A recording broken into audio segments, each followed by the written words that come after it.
La historia del Papa Francisco.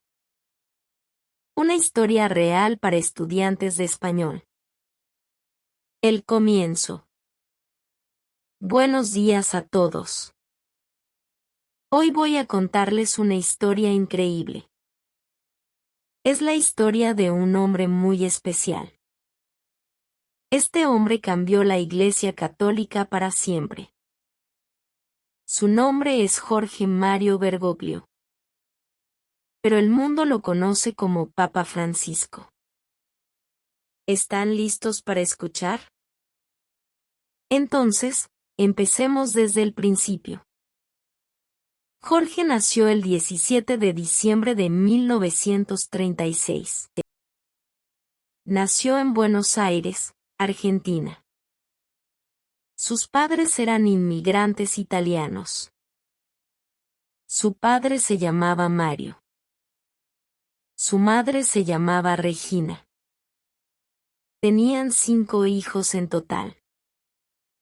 Jorge era el mayor de todos. La familia no era rica, pero tenían amor y valores fuertes.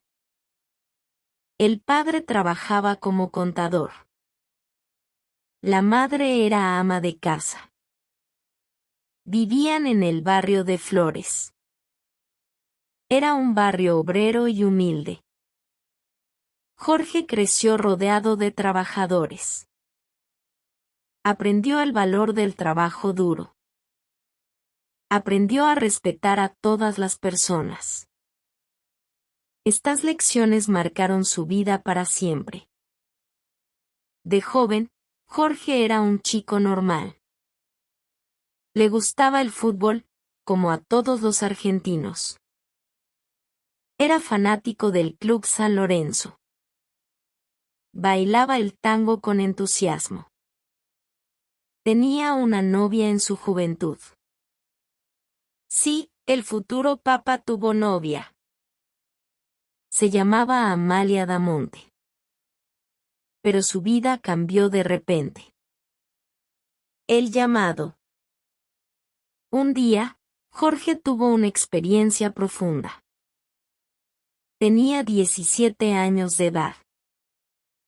Fue el 21 de septiembre de 1953.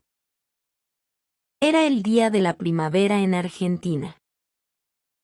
Ese día entró a una iglesia. Allí sintió algo muy poderoso.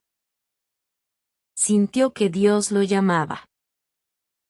Esa experiencia cambió todo para él. Decidió estudiar para ser sacerdote. Su familia quedó sorprendida al principio.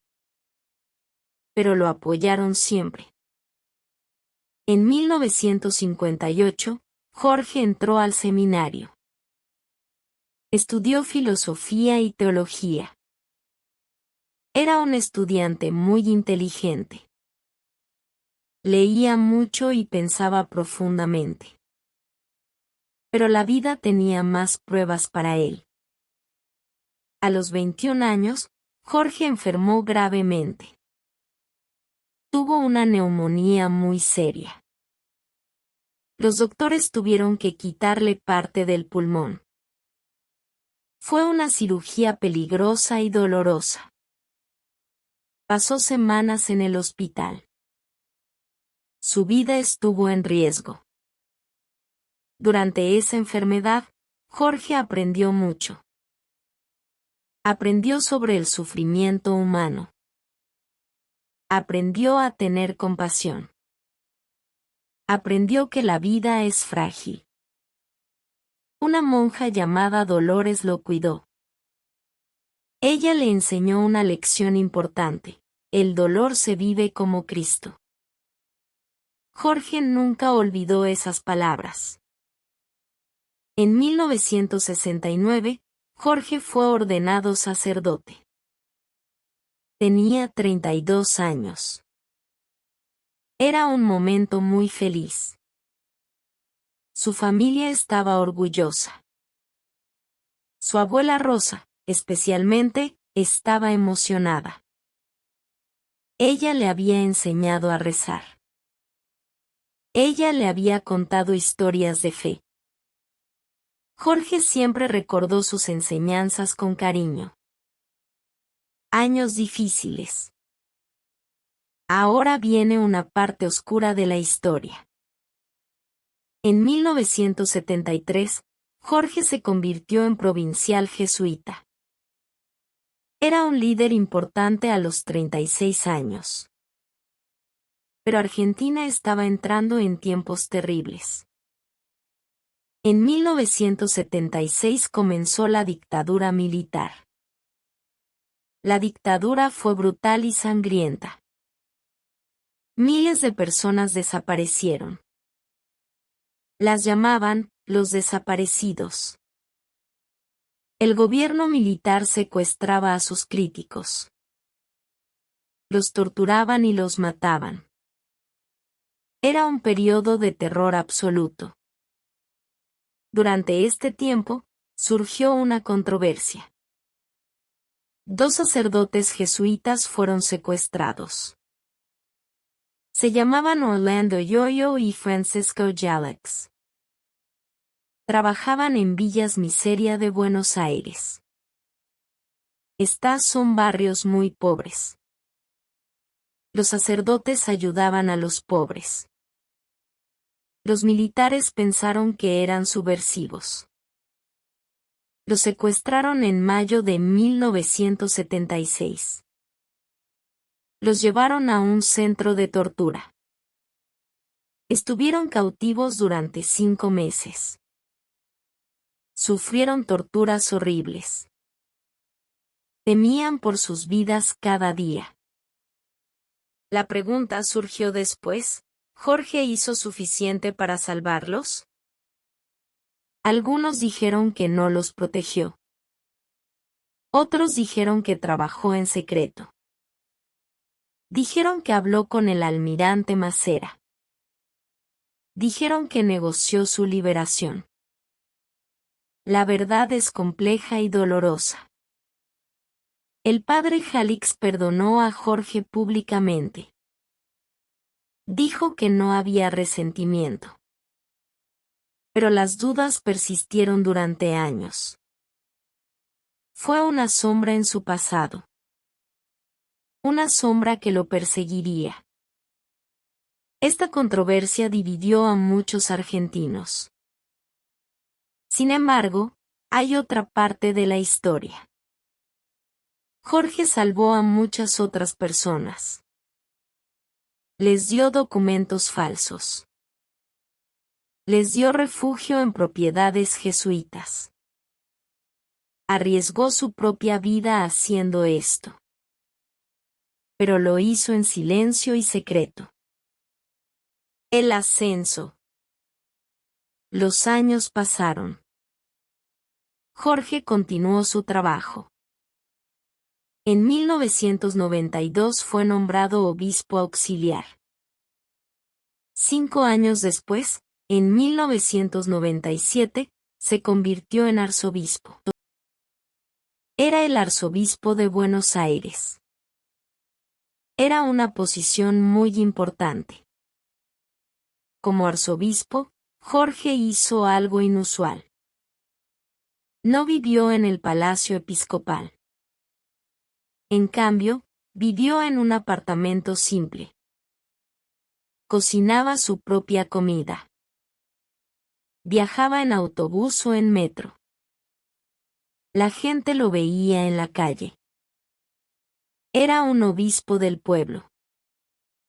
Jorge visitaba las villas miseria constantemente. Celebraba misa en los barrios pobres. Lavaba los pies de enfermos de SIDA. Comía con prostitutas y adictos. Muchos clérigos criticaron este comportamiento. Pero Jorge no cambió nunca. En 2001, Juan Pablo II lo hizo cardenal. Jorge viajó a Roma para la ceremonia. Pero pidió a los argentinos que no gastaran dinero en viajar. En su lugar, pidió que dieran ese dinero a los pobres. Esto sorprendió a muchos. Era un gesto muy humilde. Durante estos años, Jorge se hizo conocido.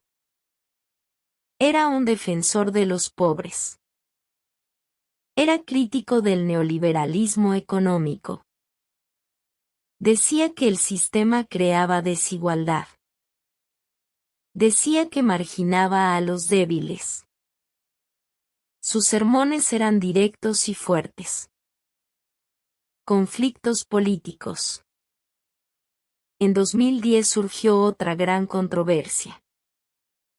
Argentina debatía el matrimonio igualitario. El presidente era Cristina Fernández de Kirchner. Su gobierno apoyaba la ley. La ley permitiría el matrimonio entre personas del mismo sexo. Jorge se opuso fuertemente a esta ley. Escribió una carta a las monjas carmelitas. En la carta, llamó a la ley una movida del diablo. Dijo que era una pretensión destructiva del plan de Dios. Dijo que era una guerra de Dios. Estas palabras fueron muy duras. Muchas personas se sintieron heridas. La comunidad LGBT se sintió atacada. La presidenta Kirchner estaba furiosa. Llamó a Jorge medieval en sus críticas. La relación entre ellos se volvió tensa. Pero Jorge también dijo algo importante. Dijo que debía amar a todas las personas. Dijo que debía respetar a las personas homosexuales. Dijo que Dios ama a todos sus hijos. Era una posición compleja y contradictoria. La ley finalmente pasó el 15 de julio de 2010. Argentina se convirtió en el primer país latinoamericano con matrimonio igualitario. Jorge había perdido esta batalla. Pero la lucha le enseñó algo. Le enseñó sobre el cambio social. El cónclave. El 11 de febrero de 2013, algo extraordinario sucedió. El Papa Benedicto XVI renunció. Era la primera renuncia papal en 600 años. El mundo católico quedó en shock. Nadie esperaba esta decisión tan dramática. Los cardenales se reunieron en Roma. Tenían que elegir un nuevo papa. Este proceso se llama el cónclave. Es una reunión muy secreta. Los cardenales se encierran en la Capilla Sistina. No pueden salir hasta elegir. El 12 de marzo comenzó el cónclave. Jorge estaba entre los candidatos. Pero muchos no lo consideraban favorito. Era latinoamericano, lo cual era raro. Ya tenía 76 años de edad. Parecía mayor para el trabajo. El 13 de marzo, al quinto escrutinio, sucedió. Jorge Mario Bergoglio fue elegido papa. Fue un momento histórico increíble. Era el primer papa jesuita. Era el primer papa latinoamericano. Era el primer papa del hemisferio sur. Las votaciones son secretas siempre. Pero se filtró información después. Parece que Jorge recibió más de 90 votos. De 115 cardenales votantes, fue una victoria clara. Los cardenales querían cambio y reforma. Entonces vino el momento de elegir nombre. Ningún papa había usado el nombre Francisco antes. Jorge explicó su elección después. Pensó en San Francisco de Asís, el santo de los pobres y la naturaleza. Quería ser un papa humilde como él. La primera aparición. Esa noche, el Papa Francisco apareció en el balcón. Miles de personas esperaban en la plaza de San Pedro. Llovía ligeramente.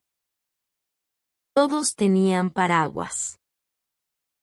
La atmósfera era eléctrica y emocionante. Francisco salió vestido de blanco simple.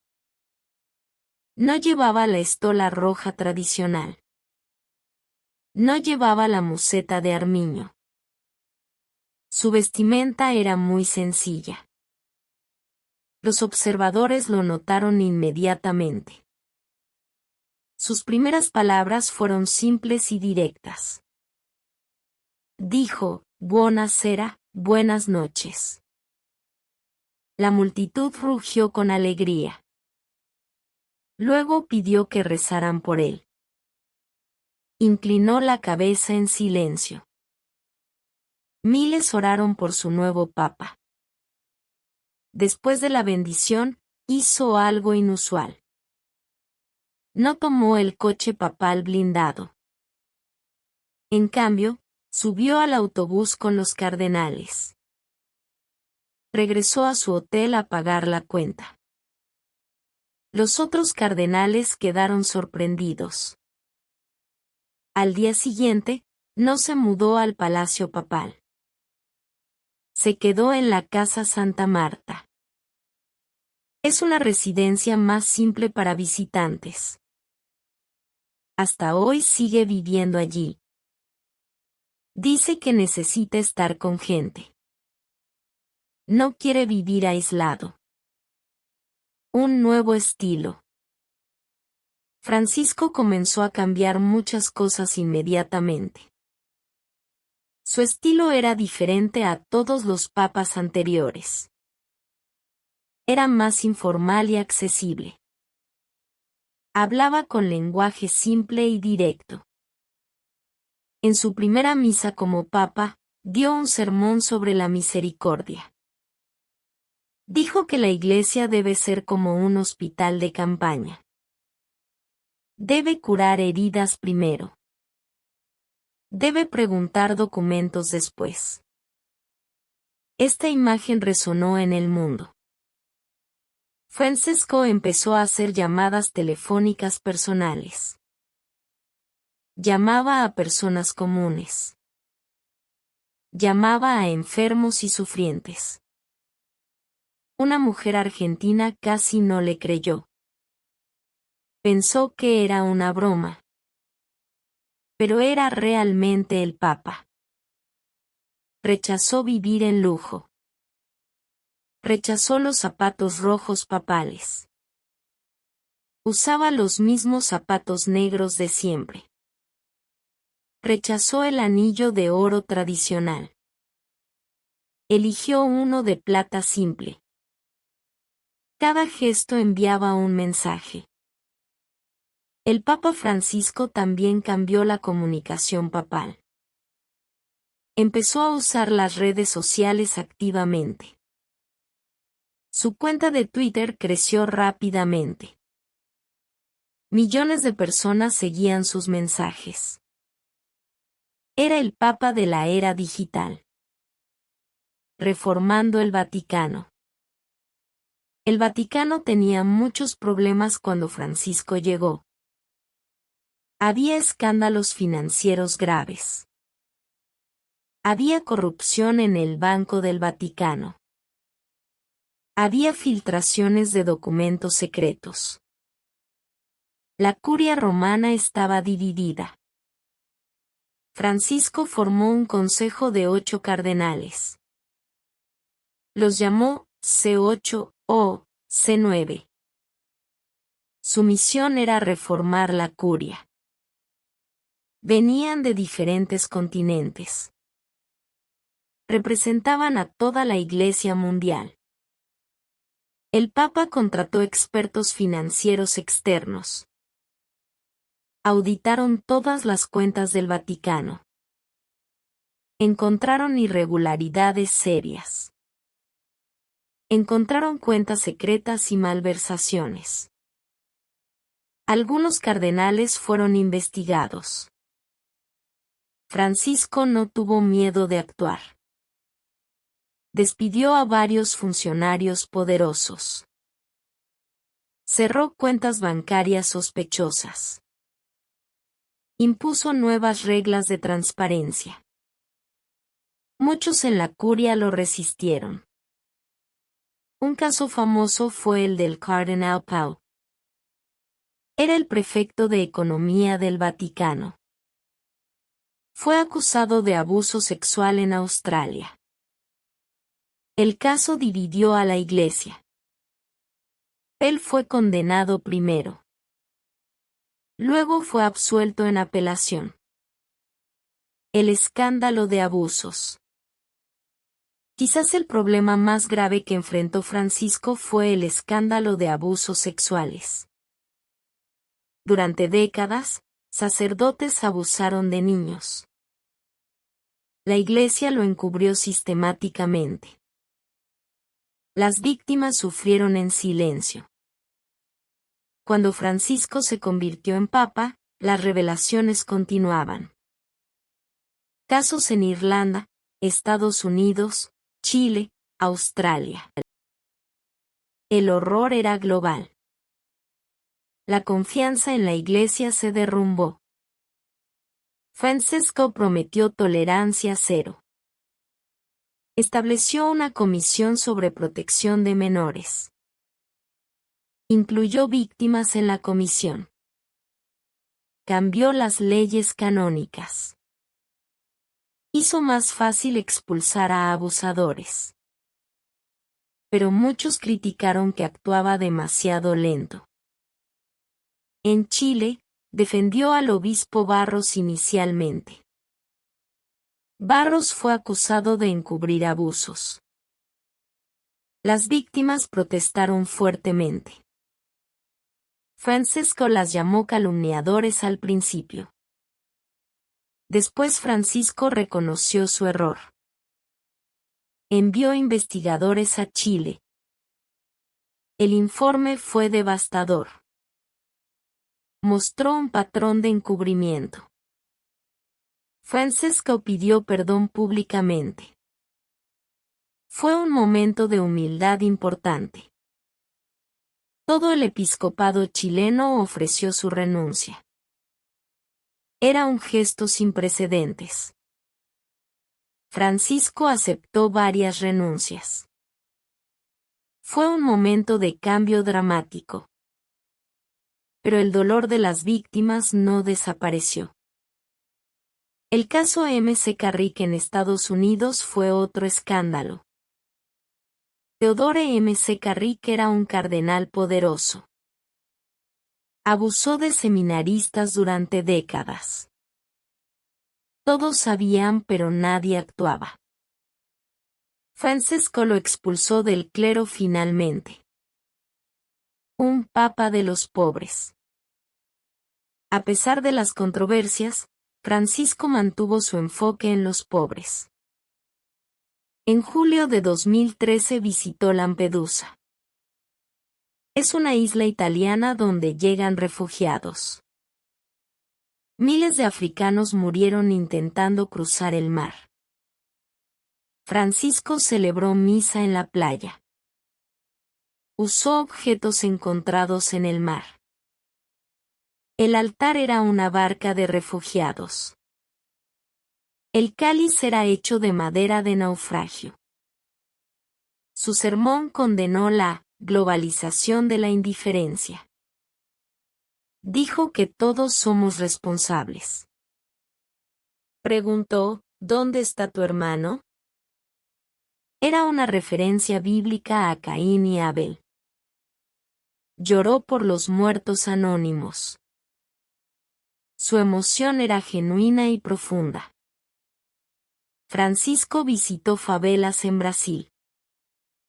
Visitó barrios pobres en Filipinas. Visitó campos de refugiados en Lesbos.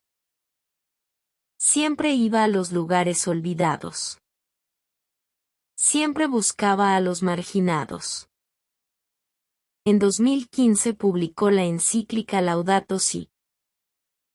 Era sobre el medio ambiente. Conectaba la crisis ecológica con la pobreza. Decía que todo está conectado. Los pobres sufren más el cambio climático. Esta encíclica fue revolucionaria. Citaba científicos, no solo teólogos. Aceptaba el consenso científico sobre el cambio climático. Algunos católicos conservadores se enojaron. Lo acusaron de ser político. Cambios en la doctrina. Francesco empezó a cambiar el tono sobre temas controversiales. En 2013, dio una entrevista famosa. Hablando sobre personas homosexuales, dijo, ¿quién soy yo para juzgar? Estas palabras dieron la vuelta al mundo. No cambió la doctrina oficial. La Iglesia aún considera la homosexualidad como pecado. Pero el tono era totalmente diferente. Era de compasión, no de condena. Era de acogida, no de rechazo. Sobre los divorciados vueltos a casar, también cambió el enfoque. Tradicionalmente no podían recibir la comunión. Francisco publicó Amoris Laetitia en 2016. El documento abría posibilidades de discernimiento. 4 cardenales se opusieron públicamente. Escribieron las dubia, preguntas formales al Papa. Francisco nunca les respondió directamente. Esta tensión reveló divisiones en la Iglesia. El cardenal Burke lideró la oposición. Acusó a Francisco de crear confusión. Otros cardenales conservadores se unieron. Hablaron de corregir al Papa. Era una situación casi sin precedentes. El Sínodo de la Amazonía. En 2019, Francisco convocó el Sínodo de la Amazonía. Era una reunión sobre la región amazónica. Participaron obispos, indígenas y expertos. Discutieron temas ecológicos y pastorales. El sínodo propuso ideas revolucionarias. Propuso ordenar, viri probati, hombres casados experimentados. Había escasez de sacerdotes en la Amazonía. Muchas comunidades no tenían misa durante años. También discutieron ordenar mujeres como diaconisas.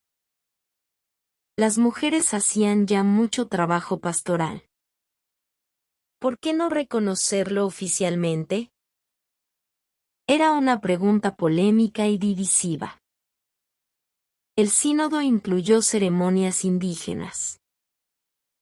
Trajeron la estatua de la Pachamama. Es una figura de la Madre Tierra. La colocaron en las iglesias de Roma. Esto causó gran controversia. Algunos católicos consideraron esto paganismo. Un grupo robó las estatuas. Las tiraron al río Tíber. Francisco se disculpó por el robo. Recuperaron las estatuas del río. Al final, Francisco publicó Querida Amazonía. No ordenó hombres casados. No ordenó mujeres diaconisas. Dejó las puertas abiertas para el futuro. Pero no dio el paso decisivo. Muchos progresistas quedaron decepcionados. Esperaban cambios más radicales. Los conservadores respiraron aliviados. Francisco caminaba en una cuerda floja constante. La pandemia. En 2020, el mundo cambió dramáticamente. La pandemia de COVID-19 llegó. Italia fue uno de los países más afectados. Miles murieron en pocas semanas. Los hospitales estaban abrumados. El 27 de marzo de 2020, Francisco hizo algo memorable. Celebró una bendición especial en la Plaza de San Pedro. La plaza estaba completamente vacía. Llovía intensamente. Francisco caminó solo bajo la lluvia. Cojeaba por su ciática. El viento soplaba fuerte. La imagen era poderosa y conmovedora. Mostraba soledad pero también esperanza. Rezó por los enfermos y muertos. Rezó por los médicos y enfermeras. Dio la bendición Urbi et Orbi. Normalmente se da solo en Navidad y Pascua. Era un momento extraordinario. Durante la pandemia, Francisco pidió solidaridad global. Criticó el nacionalismo de las vacunas. Dijo que las vacunas debían ser para todos. Los pobres no podían quedarse sin protección. Él mismo se vacunó públicamente. Dijo que era un acto de amor. Algunos católicos se oponían a las vacunas. Francisco fue claro, vacunarse es un deber moral. Viajes históricos. A pesar de su edad avanzada, Francisco viajó mucho. Visitó más de 60 países. Cada viaje tenía un mensaje específico. Cada viaje buscaba construir puentes. En 2021 visitó Irak. Era el primer papa en visitar ese país. Irak había sufrido guerras durante décadas. La comunidad cristiana casi desapareció. Quedaban solo pocos miles. Francisco se reunió con el gran ayatolá Ali al-Sistani. Es el líder chiita más importante. La reunión duró 45 minutos. Hablaron sobre la paz y convivencia. Era un momento de diálogo histórico. Visitó Ur, la ciudad de Abraham. Es sagrada para cristianos, judíos y musulmanes. Allí celebró una oración interreligiosa. Dijo que todos somos hermanos. El mensaje era de unidad. En 2019 visitó los Emiratos Árabes Unidos. Fue el primer papa en la península arábiga. Celebró misa para 180.000 personas. Firmó un documento importante con el gran imán de Al-Azhar. El documento se llamó Fraternidad Humana. Afirmaba que Dios quiere la diversidad de religiones. Esta frase causó controversia. ¿Dios quiere múltiples religiones? Muchos debatieron el significado. Problemas de salud. En julio de 2021, Francisco fue hospitalizado. Necesitaba cirugía de colon. La operación duró 3 horas. Fue bajo anestesia general. El mundo católico esperó con ansiedad. La cirugía fue exitosa. Pero la recuperación fue lenta. Francisco tenía 84 años de edad. Ya tenía problemas de ciática dolorosos. Le faltaba parte de un pulmón desde joven. Después de la cirugía, usó silla de ruedas frecuentemente. Su movilidad estaba limitada. Algunos especularon sobre su posible renuncia. Pero Francisco siguió trabajando intensamente. En 2023, tuvo otro susto de salud. Desarrolló una infección respiratoria severa. Fue hospitalizado nuevamente. Pasó varios días en el hospital. Las misas de Semana Santa fueron canceladas. Estas crisis de salud levantaron preguntas. ¿Debería Francisco renunciar como Benedicto XVI? ¿Puede un papa gobernar desde la enfermedad? ¿Qué sucederá después de Francisco? Bendiciones controversiales. En diciembre de 2023, Francisco aprobó bendiciones para parejas del mismo sexo. El documento se llamó Fiducia Supplicans. Causó un terremoto en la iglesia. Las reacciones fueron inmediatas y fuertes. El documento aclaraba puntos importantes. No eran bendiciones de matrimonio. No cambiaban la doctrina sobre el matrimonio. Pero reconocían el amor y la fidelidad. Eran bendiciones pastorales, no litúrgicas. Muchas conferencias episcopales rechazaron el documento.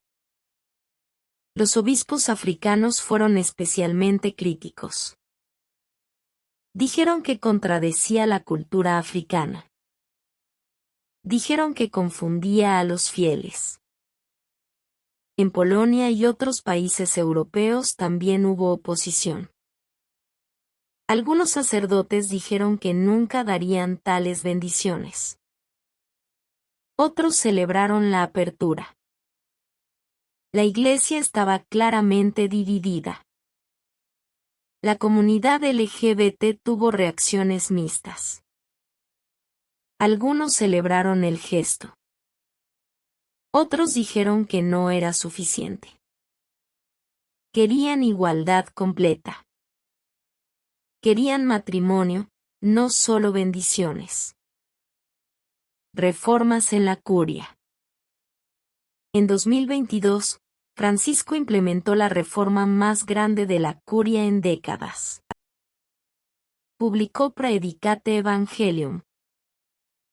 Reorganizó toda la estructura del Vaticano. La reforma tuvo varios elementos importantes. Primero, permitió que laicos dirijan dicasterios.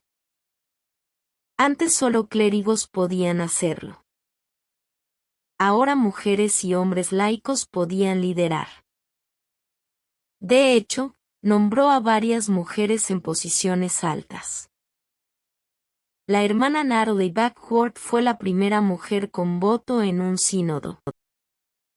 La hermana Alessandra Smurilli fue nombrada secretaria del Dicasterio para el Desarrollo Humano. Francisco también creó nuevos dicasterios. Fusionó otros. Puso la evangelización como prioridad central. Ya no era la doctrina el centro. Era llevar el mensaje al mundo. Los conservadores criticaron estos cambios. Dijeron que diluían la naturaleza clerical de la Iglesia. Dijeron que daban demasiado poder a los laicos. Pero Francisco siguió adelante. Relaciones con China. Una de las políticas más controversiales de Francisco fue con China. Durante décadas, el Vaticano no tenía relaciones con Beijing. El gobierno comunista perseguía a los católicos. Existían dos iglesias en China. La iglesia oficial, controlada por el gobierno. y la iglesia clandestina, leal a Roma. Muchos obispos clandestinos sufrieron prisión y tortura. En 2018, Francisco firmó un acuerdo secreto con China. El acuerdo trataba sobre el nombramiento de obispos. Los detalles nunca se hicieron públicos completamente. Esto causó gran controversia. El cardenal Zen de Hong Kong criticó fuertemente el acuerdo. Dijo que traicionaba a los católicos fieles. Dijo que legitimaba la persecución. A los 90 años, fue arrestado en Hong Kong. Francisco defendió el acuerdo. Dijo que era necesario para la unidad. Dijo que protegía a los católicos chinos. Dijo que era un proceso largo. Pero las críticas continuaron. El acuerdo fue renovado varias veces. Pero la situación en China no mejoró. La persecución religiosa aumentó. Los campos de concentración de uigures continuaron. El silencio del Vaticano era notable. La guerra en Ucrania. El 24 de febrero de 2022, Rusia invadió Ucrania. Comenzó una guerra terrible en Europa. Miles de personas murieron. Millones se convirtieron en refugiados. Francisco condenó la guerra inmediatamente. Llamó a Putin a detener la agresión. Ofreció mediar en el conflicto. Pero también fue criticado por no condenar a Rusia más fuertemente. En una entrevista, Francisco mencionó a los chechenos y buriatos. Dijo que eran los más crueles. Esto ofendió a muchos rusos. El patriarca Kirill de Moscú estaba furioso. Kirill apoyaba la guerra de Putin. Lo llamaba una guerra santa.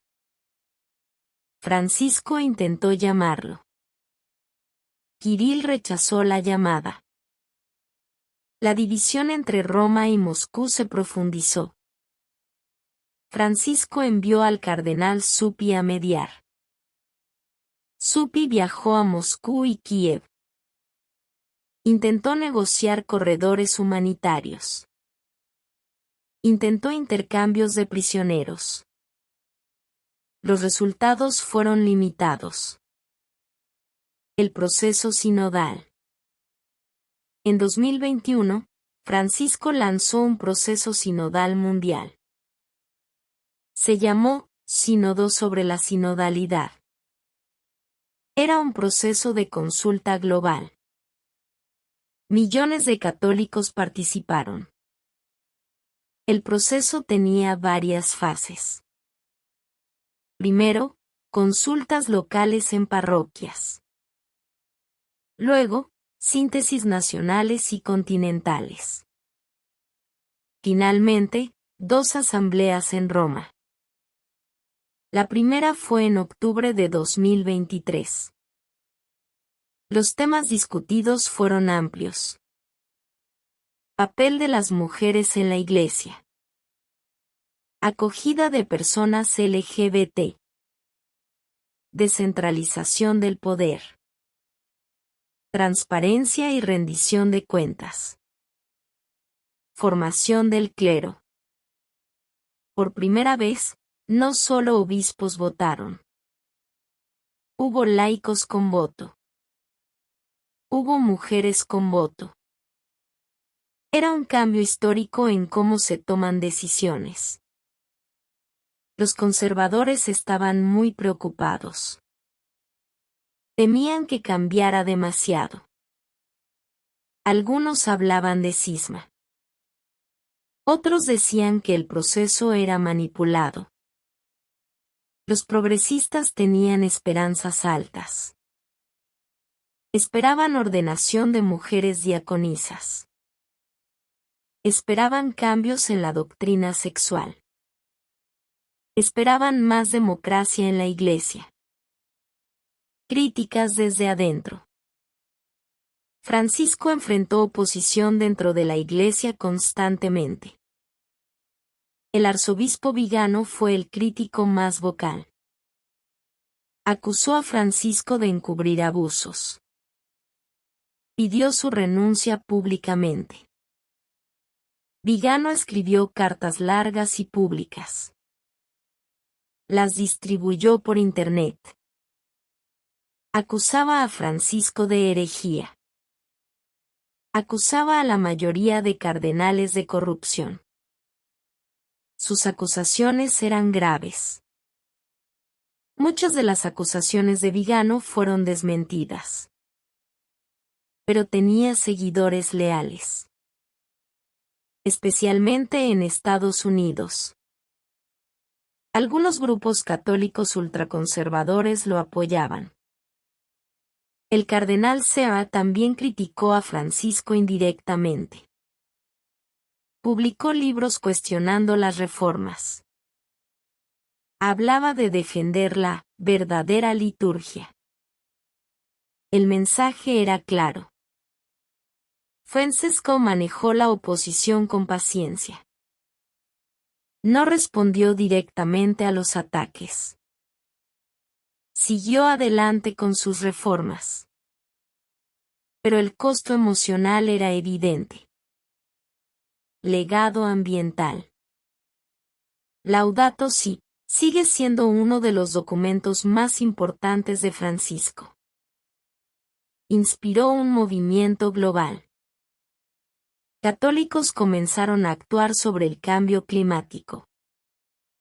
Francisco estableció la Jornada Mundial de Oración por el Cuidado de la Creación. Se celebra cada septiembre. Une a cristianos de diferentes denominaciones. El enfoque es ecológico. En 2023 publicó Laudate Deum. Era una actualización de Laudato Si. El tono era más urgente. Criticó a los líderes políticos. Dijo que no hacían lo suficiente. Francisco convirtió al Vaticano en carbono neutral. Instaló paneles solares. Plantó bosques para compensar emisiones. Fue un ejemplo práctico de sus enseñanzas. Un Papa imperfecto. Francisco ha cometido errores. Él mismo lo admite abiertamente. En 2018 usó una palabra ofensiva. Hablando de personas homosexuales, usó un término despectivo italiano. Tuvo que disculparse.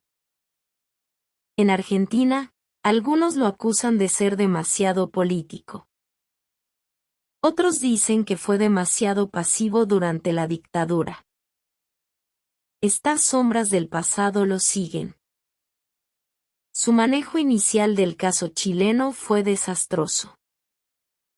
Defendió al obispo equivocado. Desestimó a las víctimas. Solo después reconoció su error completo. Algunos dicen que es demasiado centralista. A pesar de hablar de sinodalidad, toma decisiones solo. La curia romana sigue siendo opaca. Los cambios son lentos. Las mujeres siguen excluidas de la ordenación. A pesar de dar más posiciones a mujeres, el techo sigue allí. No hay señales de cambio fundamental. El impacto global. A pesar de las críticas, el impacto de Francisco es innegable. Ha cambiado la conversación en la Iglesia. Temas antes prohibidos se discuten ahora. La Iglesia se ve diferente. Ha elevado voces del sur global. Por primera vez, la perspectiva latinoamericana africana y asiática importa. Europa ya no domina completamente. Ha hecho de la pobreza el centro del mensaje cristiano. No la doctrina moral abstracta. No los debates teológicos complejos, sino el amor concreto a los pobres. Ha construido puentes con otras religiones. El diálogo con musulmanes, judíos, budistas. Ha visitado mezquitas y sinagogas. Ha rezado en lugares sagrados de otras tradiciones. Ha llevado la Iglesia a la conversación pública moderna. Sobre migración, cambio climático, desigualdad económica. La Iglesia tiene voz en debates importantes. El futuro. Francisco tiene ahora 87 años. Su salud es frágil. Su movilidad está limitada. Pero su mente sigue aguda. Su determinación sigue fuerte. Ha nombrado muchos cardenales. Estos cardenales reflejan su visión. Cuando llegue el momento del próximo cónclave, ellos votarán. Probablemente elegirán a alguien similar. Pero nada está garantizado. La Iglesia podría volver atrás. Un papa conservador podría revertir las reformas. La historia de la Iglesia está llena de zigzags. Lo que parece claro es que Francisco ha abierto puertas. Puertas que serán difíciles de cerrar completamente. Ha mostrado que el cambio es posible. Ha inspirado a millones de personas. Católicos que estaban alejados han regresado. Jóvenes que no creían en la Iglesia ahora escuchan. Su mensaje resuena. Reflexión final. La historia de Francisco es compleja. No es un santo perfecto. No es un revolucionario radical. Es un hombre con luces y sombras.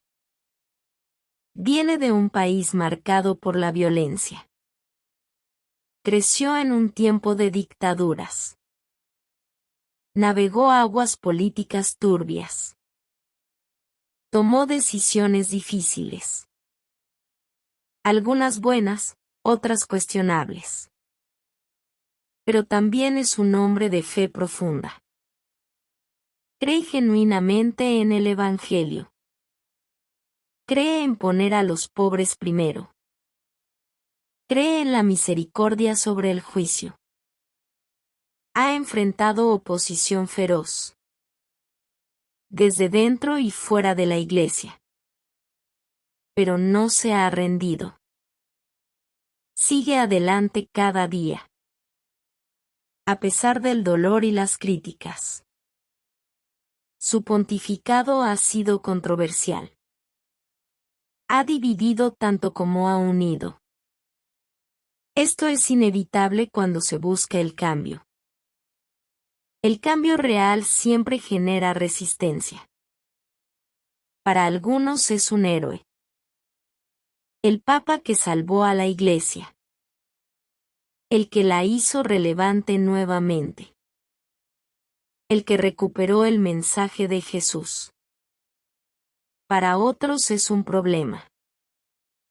El que confunde la doctrina. El que debilita la tradición. El que compromete la verdad. La historia juzgará su legado. Pero podemos estar seguros de una cosa. Francisco ha dejado una marca indeleble. Ha cambiado la Iglesia Católica para siempre. Ya sea que estemos de acuerdo o no, tenemos que reconocerlo. Este papa argentino, este jesuita humilde, este pastor de los pobres. Ha sacudido los cimientos de la institución más antigua del mundo. Y eso, amigos míos, es algo extraordinario. Eso es historia en acción. Eso es lo que pasa cuando alguien cree de verdad. Cuando alguien arriesga todo por sus convicciones. Conclusión. Así termina nuestra historia del Papa Francisco. Hemos recorrido un largo camino juntos. Desde las calles de Buenos Aires hasta el Vaticano. Desde un joven con sueños hasta el líder de 1.000 millones de católicos. Hemos visto sus triunfos y fracasos. Sus aciertos y errores. Su coraje y sus dudas. Hemos visto a un hombre completo. No un mito, sino una persona real. Esta es la lección más importante. Los grandes líderes no son perfectos. Cometen errores. Tienen debilidades. Pero siguen adelante de todos modos. Francisco nos enseña sobre la perseverancia. Sobre mantener la esperanza en tiempos difíciles. Sobre nunca olvidar de dónde vienes. Sobre servir a los últimos y los más pequeños. También nos enseña sobre el cambio. Que el cambio es posible incluso en las instituciones más antiguas. Que vale la pena luchar por lo que crees. Que una persona puede hacer la diferencia. Su historia continúa escribiéndose.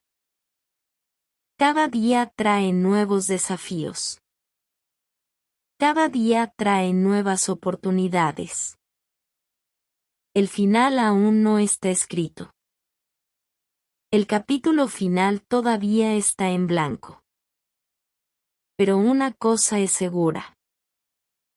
Jorge Mario Bergoglio, el niño de flores, el Papa Francisco. Ha vivido una vida extraordinaria. Ha dejado una huella profunda. Ha tocado millones de corazones. Y esa, queridos amigos, es una historia que vale la pena contar. Es una historia que vale la pena recordar. Es una historia que inspirará a generaciones futuras. Gracias por escuchar. Gracias por acompañarme en este viaje. Espero que hayan aprendido algo. Espero que hayan reflexionado. Espero que hayan sentido algo profundo. Porque al final, eso es lo que importa. No solo conocer los hechos, sino sentir la humanidad detrás de ellos. Comprender que la historia está hecha por personas. Personas como nosotros. Hasta la próxima historia. Hasta la próxima aventura. Buenas noches y que Dios los bendiga. Fin.